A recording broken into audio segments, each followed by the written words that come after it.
को, मेरे माता पिता को बता आया हूँ, उनको समझाया। उद्धव जी बोले कौन सी बड़ी बात है, मैं जाऊंगा, मैं जाके समझा दूंगा।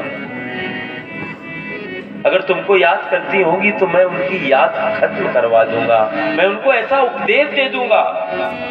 लोगों के मर जाने के बाद लोग कैसे रहते हैं, तुम तो जीवित हो, भूल जाएंगे तुमको। भगवान ने कहा बिल्कुल। जाने लगे, भगवान ने रोका, रुको उद्धव, तुम अगर इन वस्त्रों में ऐसे जाओगे तो तुम ज्ञान की बात करते हो, तुम्हारी ओर कोई देखेगा भी नहीं।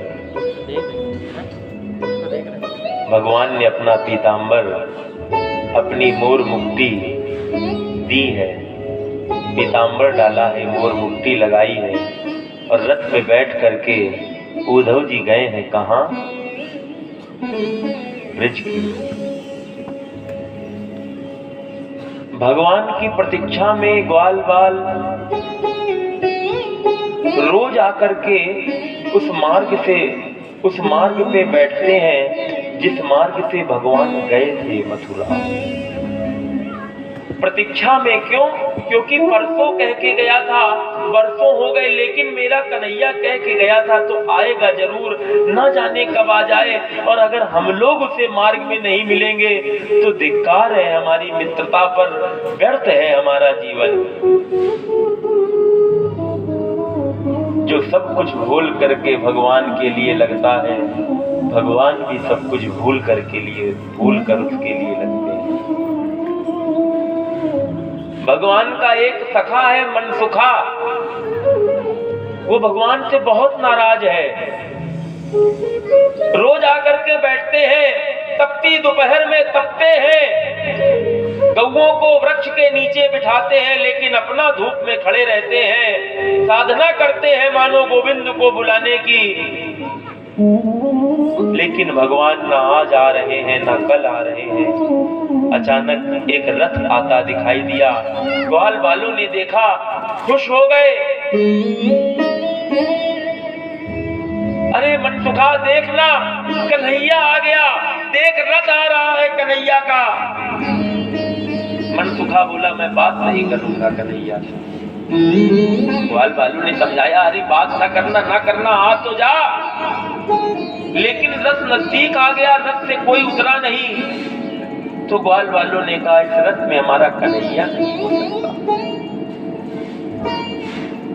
अरे हमारे साथ बैठ करके हमारी जूठन खाने वाला कन्हैया इतना बड़ा कवि नहीं होगा कि रथ में बैठा हो और हम उसे दिखाई ना पड़े। और सत्यता यही निकली कि उसमें से कन्हैया नहीं निकले, उद्धव जी निकले। कौन? उद्धव जी ने कहा मेरा नाम उद्धव है, मैं मथुरा से आ रहा हूं, भगवान का, कृष्ण का संदेश लेकर के आ रहा हूं।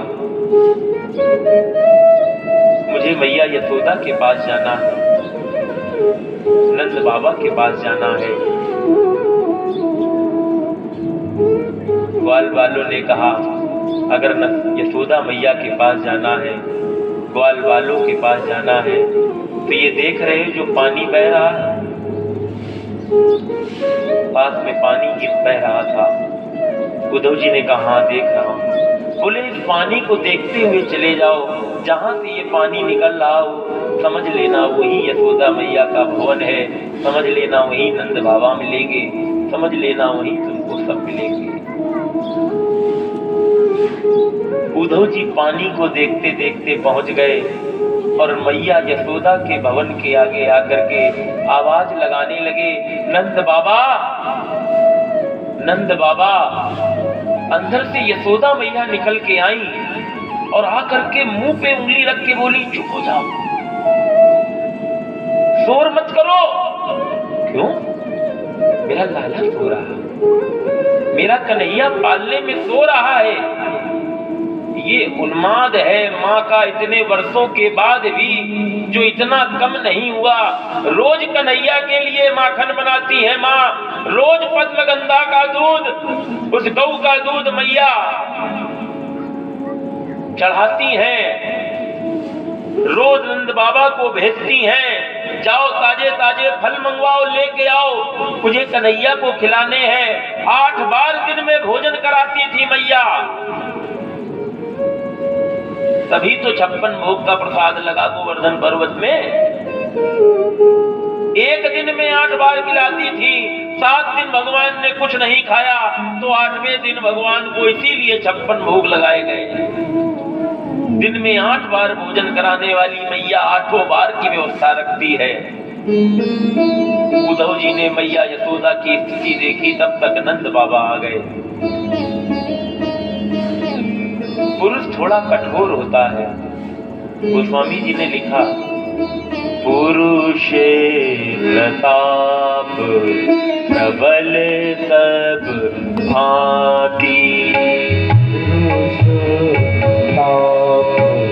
प्रबल सब